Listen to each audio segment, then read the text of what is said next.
This video, I'm going to give you the answer for this question, and the question is who holds the unique distinction of being both the son of one US president and the father of another? Well, now I'll give you the answer of this question, and the correct answer of the question would be John Scott Harrison. So that is correct answer of the question. John Scott Harrison, that's the correct one. Hi, thank you so much for watching this video. If you find this video is very useful, you can help this channel to grow by subscribing this channel. Please this subscribe button and don't forget to like this video.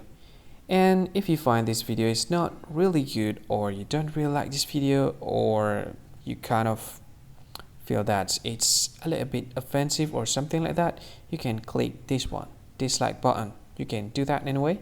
And if you want to share this video with your friend, you can share it by clicking this share button, and you can share it to any social media that you wish that is currently available at this time, like Facebook, Twitter, LinkedIn, and many others, right?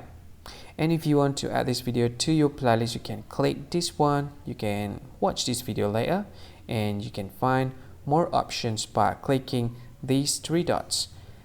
And yeah, don't forget to subscribe. I think that's all of it. Thank you so much for watching this video, and see you again in another video. Bye bye. See you again.